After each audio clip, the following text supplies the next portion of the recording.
from that distance, but they are a little bit bigger. But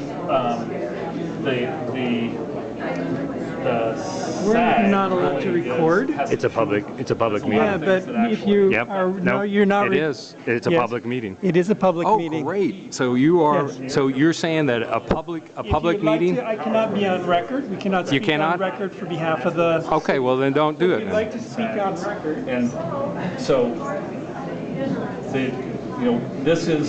this sort of minimum distance is kind of the design feature that they're working from. They know how the cables behave under the loads that they're expecting them to be, and then they say, okay, this is our low point. How high do we have to hold those ends up in order to keep it from not going any lower than that?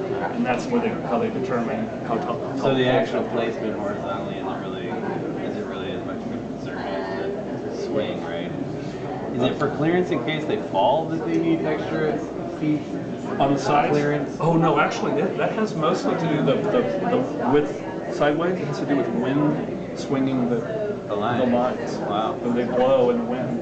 Well, that's nice. Yeah, in the middle there, you can imagine if it's, this is shown with it pretty straight, but when they're actually, their maximum sag is like 35 feet or something from these poles. So it really sags a lot, and so then it can sway out in the wind. And it does that with those poles that are out there now. And when it's really got a lot of load on it, those lines sway and they're.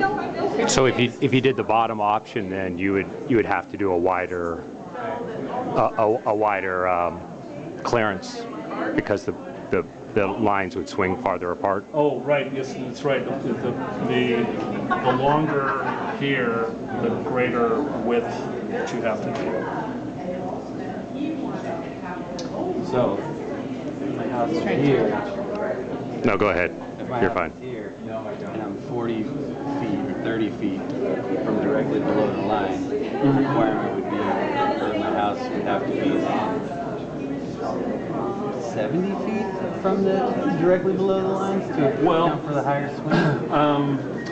It varies. It's like this. There's so many variables in all of this that it's a little bit hard to say that. But that is one of the reasons that they have not been proposing bigger poles, is because they don't want to have to widen the corridor. There is still, within some parts of the corridor at least, there are some places where they could do. Keep the existing poles? They could. Well, they can't use existing poles because it's too low for 230. So they have to do something higher.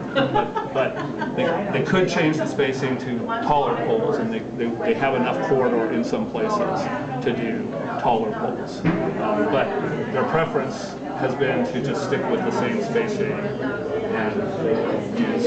Why do they have to go up 15 feet? Because the regs would say 5 feet in terms of the, I forget what is the National Electrical Engineering for Power Transmission.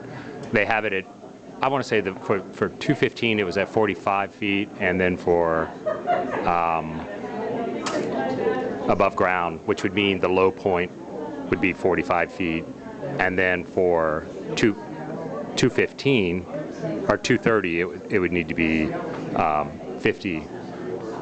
Or maybe it was 50 and 55, but there's only a 5-foot difference between the two. So I can't actually tell you exactly what the physics are of determining that, but there's a guy over there in that blue shirt from Stantec that might be able to answer the question. I would ask you though about the filming, that I'm not allowed to make any statements for public consumption to be filmed. Oh, really? This is not a public meeting? No, to be filmed on record. So I'm asking you to stop filming. Oh, this is not a public meeting? No, I'm not saying it's not a public meeting. I want you to come over here and meet. No.